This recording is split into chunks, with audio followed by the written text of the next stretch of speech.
Okay, so y'all know me. Y'all seen me from here.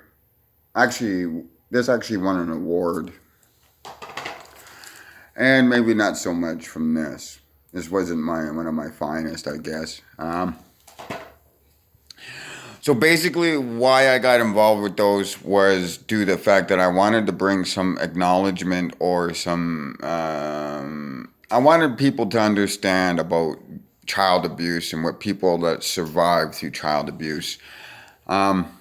Me myself, I'm a scoop survivor. I'm an Alberta NCAS survivor. Now, I'm going to give you a quick rundown about some of the shit I've gone through. I'm trying to write a book about it right now.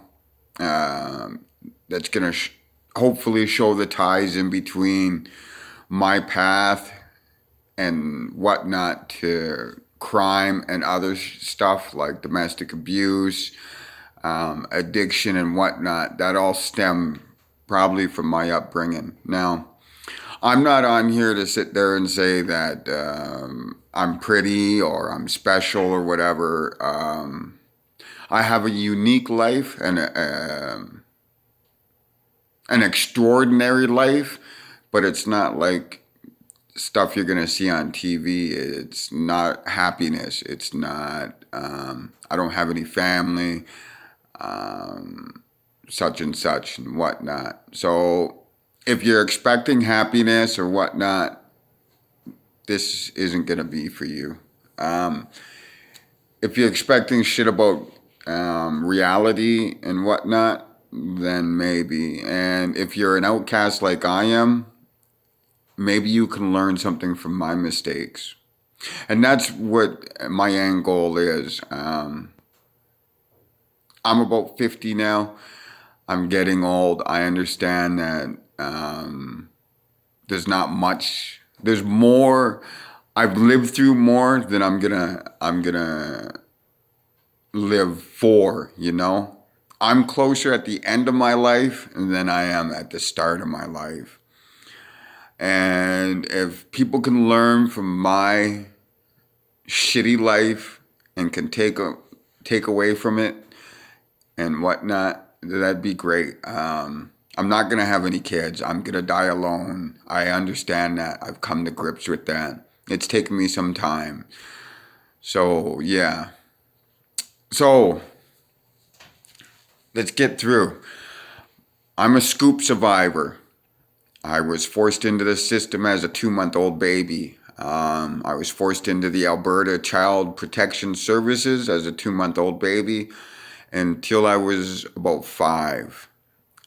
For those years I spent in that system, I was systematically abused. I was locked away in a closet. And one of my first memories is a couple of kids trying to drown me. That's how I lost my 2 front teeth, the original. They pulled me out of the closet. They had a scalding hot bath. They were trying to dunk me into it. I was refusing. My face bounced off the rim. I was knocked out, whatnot. So that's my first memory I ever have. I have more memories, but they might be a little bit too grotesque to be fucking on this YouTube thing. So we'll just keep it. I'm trying to keep it. I don't even know. I'm just trying to keep it a little even and keel. And I also, it's still painful for me to deal with. So I was a scoop survivor that was put into the system as a 2 month old baby. In that system, I didn't get any immunization shots. I had a broken back or a severely bent back that I still deal with to this day. I couldn't live a normal life because of my back and because of post other injuries. And yeah, things were bad. So for that time I was in the Alberta system, in protection systems, they didn't really protect me. They locked me away, as stated, in a closet for 4.5 years. I was malnutritioned. They systematically beat me. They systematically starved me. When I was adopted, I apparently had rickets because I was so malnourished. My stomach was bigger than fucking whatever. It was bulging out. My legs were bowed because of malnutrition, and I didn't have any immunization shots. But I was adopted out to a racist couple. One of the reasons I found out, actually, just before we did this, and one of the reasons that there was a falling out between me and the people that filmed this is because I haven't really watched this. I skimmed through it. And that's when I found out they went to the person that adopted me to be a punching bag so she can save her. Her quote was, I left you with them to save my family, aka her daughter and her real son and her real daughter. So I was just collateral damage. They adopted. She made this big plan to adopt me, so she can leave her husband, her racist, child beating, woman beating husband, and whatnot.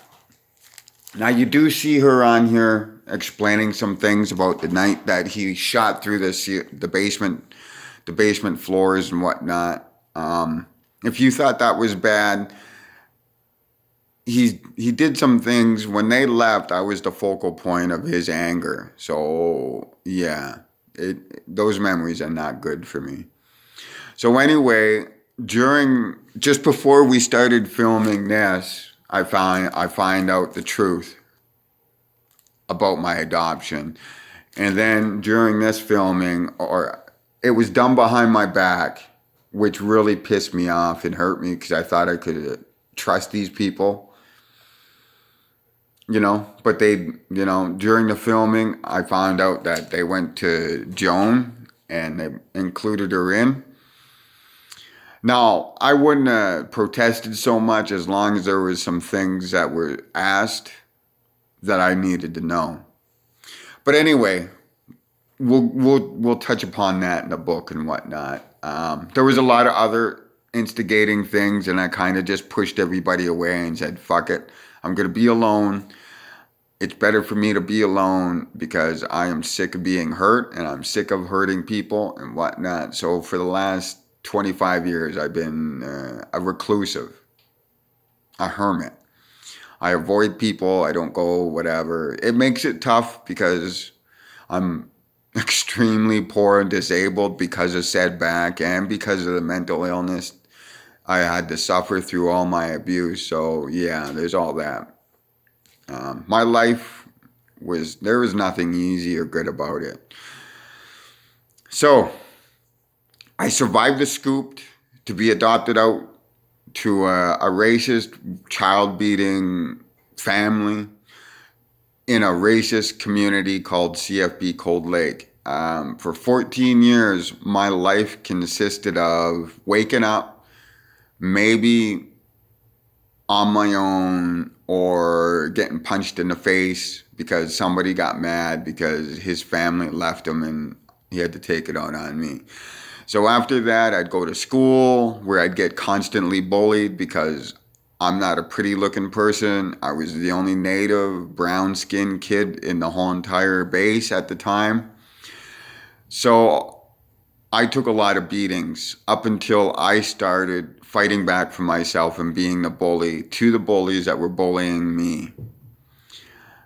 That's where life became a lot more stressful, I guess you'd say, because everything was kosher when I was taking the beatings. But when I started standing up and giving the beatings, all of a sudden I was labeled a bad guy.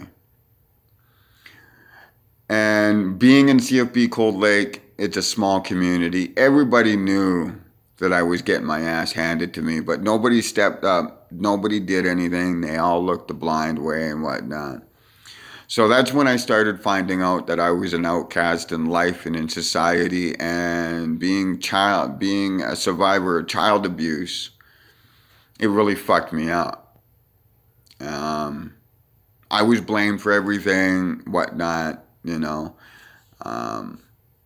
I remember this kid ironically, this kid who was the kid of my mom, of Jones, my adoptive mother's best friend, went and stole my teacher at the time, grade one teacher, Mrs. Hollingsworth. And I still remember her. She had white hair. She was a nice old lady. She used to drive a Firebird and whatnot. And he went and stole her purse. And everybody said that Chris stole it. His name was Chris also. So my first beating by the police for being falsely accused happened when I was in grade one, about 7, I do believe, 6 or 7. They telephone booked me. They beat my ass. The MPs, the Cold Lake MPs, beat my ass. Accused me of stealing this purse. No matter what I said, I was lying. I'd take a telephone book to the face, to the hands, to the body. And when they were finished, I had to deal with Roy, who beat me in that fucking same office, beat me out to the car, beat me all the way home, and then beat me at home even more. I went through all this abuse on my own. I didn't have anybody to talk to. The fact is that the people that they wanted me to talk to were the ones helping covering everything up. I have files from the situation where the child care worker states in his report that I took a licking the week before, and he pretty much said that it was my fault and that I should learn from it and whatnot. And you got to understand, this is back in the times with residential schooling and whatnot. So they thought me being beat left, right, and center by neighbors, by the community in general, by going to school, being bullied and being beat down, having teachers beat me, then coming home after all that only to be beat even more and whatnot. And they thought that was okay. They thought the more beatings I take, the less native I would be. At the time, they thought they were going by the Christian beat the savage out of the kid. And they made excuses for my beatings. And they basically blamed it on me. So that was just my childhood right there, summed up for the first 14 years of my life. 4.85 years being locked up in a closet, being systematically abused, being starved, only to be adopted out to an abuser, to be beat and whatnot, to sit there and have to deal with love triangles because he was cheating on his wife with another one, and I was all mixed up involved in that. Between the two families, between his wife and his affair, I was involved in all that too. And when it was finally explained to me, because I didn't understand what was going on, it was explained to me that he was cheating on his wife, my adoptive mom. I ended up taking it out on the affairee's kids. So that was another strike against me. The fact that I was accused of stealing my first grade teacher, Mrs. Hollingsworth, from Mackenzie Elementary School in CFB Cold Lake, was another strike against me. The fact that I was standing up for myself and whatnot, that was a strike against me. And then the biggest strike was I was brown-skinned. I'm not a pretty-looking person. So that was more strikes against me and gave more people the freedom to beat my ass because they knew nobody was going to stand up for me, and nobody did.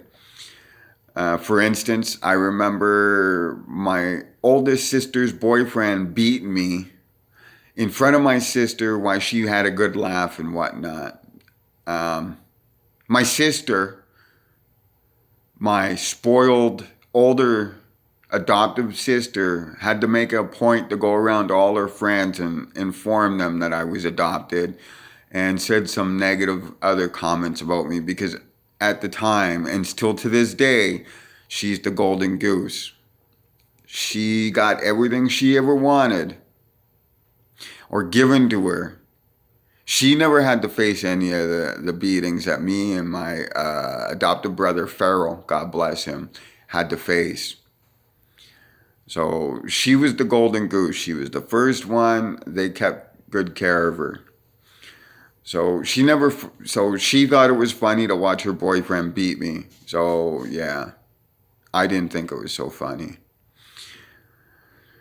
And then teenagers came in, teenage years came in, and I didn't do so good with that. I was involved with a lot of child services. I was being bounced around because eventually I got sick of the beatings out in Ontario because the adoptive father was in CFB Cold Lake, but because the only choice I had was to bring more attention to me, and the more attention that I thought I'd be bringing to me would be, I'd go to juvie. I was doing anything to get out of the situation I was in. So I acted up extremely amounts because nobody was there to help me out. So I thought, fuck you. If you're not going to help me, then I'm going to force your hand into dealing with me by, throwing me in jail and whatnot.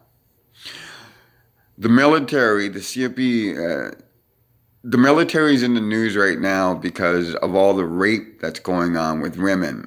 That's not new news to me. There was rape going on when I was a base brat back in the 70s, 80s, and 90s.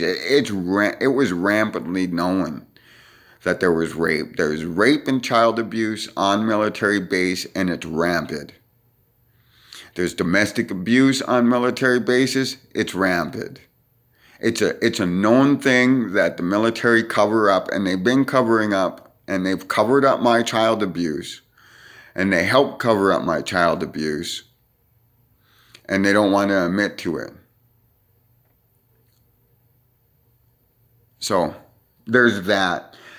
So all this rape about what's going on with these the Canadian military, it's nothing new to me. I could have told you that 20 years ago.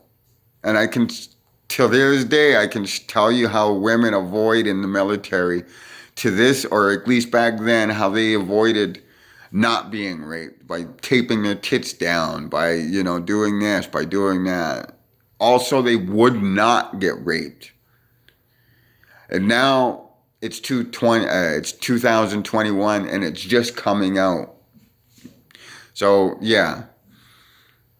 So I went from that, when I finally had the balls to stand up and get myself help in Ontario.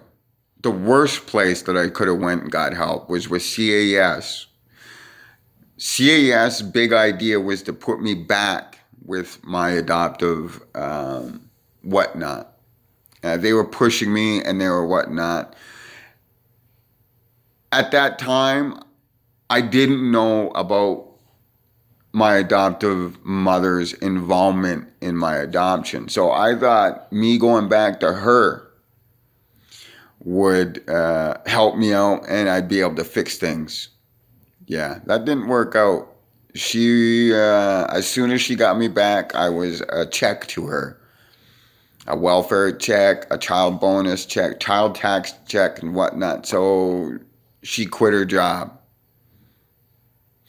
She met another dude too, who I find out was a convicted pedophile for diddling his own daughter. And at that time, she just adopted my little baby sister. So, yeah. Me and her new husband were not going to work out and did not work out. They drank a lot. I was trying to deal with my issues, and here I am forced to dealing with alcohol, a new issue that I've never dealt with, alcoholism, drunk people, and a child rapist.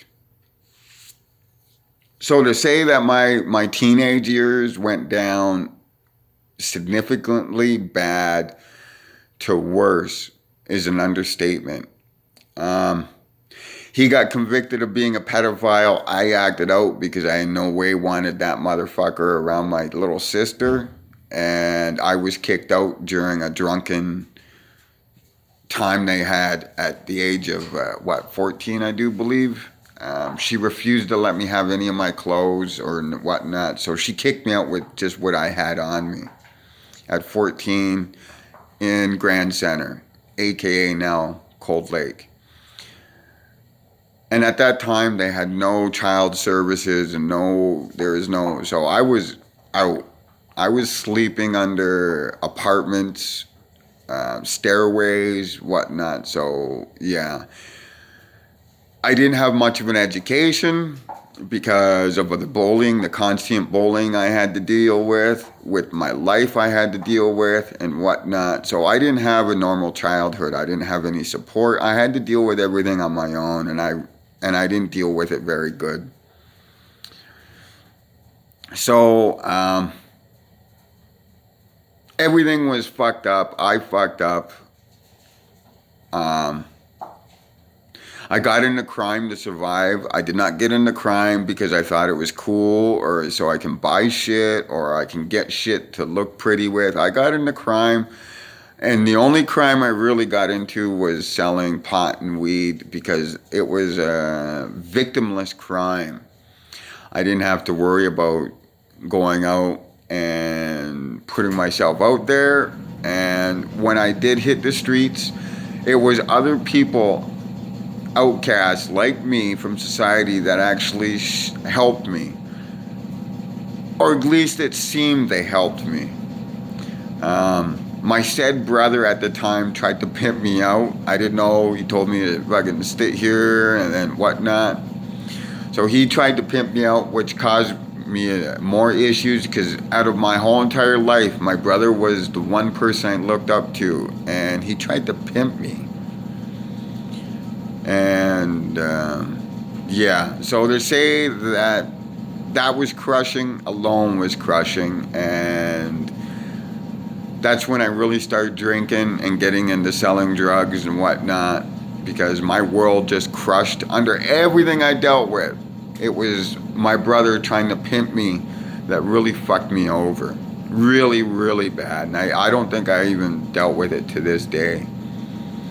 So, after I dealt with Farrell, my adoptive brother, and it pains me to this day that I had to once again beat his ass down.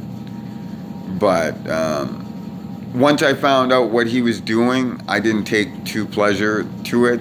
And I took my anger and frustrations out on him. And I didn't talk to him. Even after he died, I didn't talk to him. I didn't, whatnot. So basically, I'm just trying to lay this out to give people a backtrack about what I'm going to be talking about in this series. I'm hoping I want to put shine a light on child abuse, because nowadays there's a lot more troubled children out there, kids that are really fucking up. And there's a lot of people bitching and whining about domestic abuse, addictions, and crime. And my whole thing is, maybe if the system and the people didn't ignore child abuse and dealt with child abuse at an early age, like if instead of the system covering up my child abuse, maybe if they helped me out, I wouldn't be the criminal enterprise I was labeled to this day.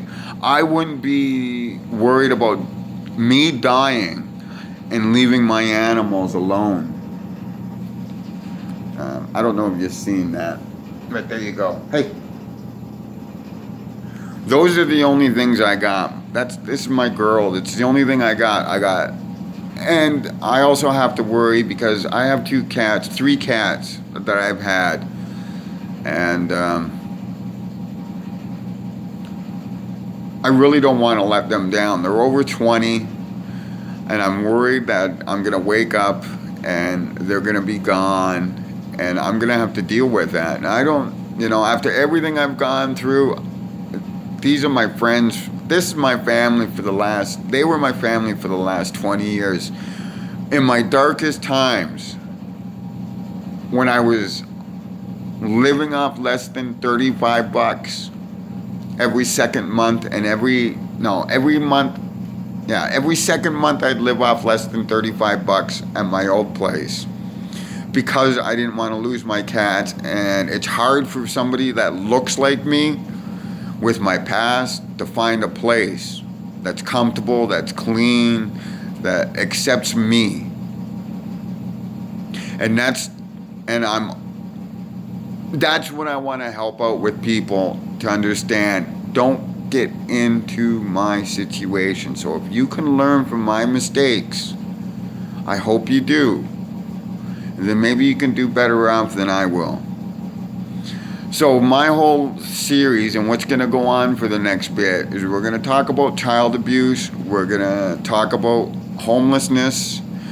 We're going to talk about criminality, how you get yourself out of being a criminal, how you get yourself out of doing that kind of shit, how to get yourself out of a bad spot by using my life as a template. It's going to be hard for me to bring up all this shit, but I'm hoping in the long run that it's going to help some people out, or at least one person out. I'm also trying to write a book about it too, that's going to tie in everything at the present, because right now I helped start the Alberta Child Abuse Welfare Class Action lawsuit, and I'm being refused my settlement money by the government, by the lawyers that they stuck on, some Ontario lawyers. They have refused to pay out their claims and the settlement to me. So I think that I just got ripped off for lots of money that I could use right now that would help me out right now, and I'm being screwed over for that. So I'm being re-victimized again by the Alberta government and the lawyers. And I'm going through some issues right now. But that's not here nor there. Right now we're just going to concentrate on bringing up these touchy subjects and hopefully shedding some light and getting some help. And hopefully some people will learn. So until then, I hope you have a great day, a great evening, and a great morning. If you have a drink of Coke, please have one for me. If you have some cake, enjoy your cake. If you have a joint, smoke one for me, because I haven't smoked in over a month because I'm too, bills have come up and whatnot. So yeah, my birthday was whatever, and for my birthday it was one of my better birthdays. I had a bowl of potatoes because that's all I could find to eat. But yeah, I've had worse birthdays, trust me. So having a bowl of potatoes was a step up. But I'm hoping I didn't depress you enough, and I hope that through this subjects that maybe somebody can learn something that I didn't learn and can benefit from my mistakes. And I think the first one we'll talk about is crime. There's not too many. I don't know about skincare or about looking pretty or about normal lives. I've never even been on a date in my life. I've never learned how to drive a vehicle. I was never taught legally how to drive.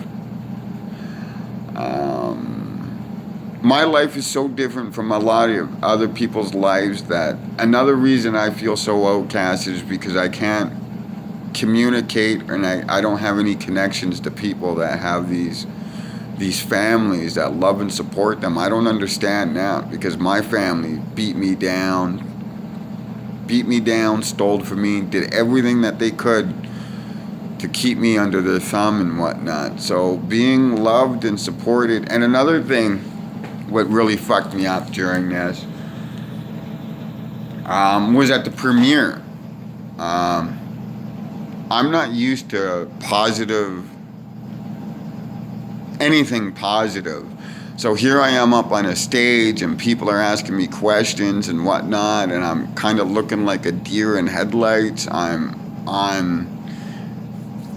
was on survival mode kind of thing, and everybody's clapping and whatnot, and that really fucked me up. And I really wish people warned me ahead of time about this, because my whole life consisted of negative attention, not positive, negative. If something was bad, I was to blame.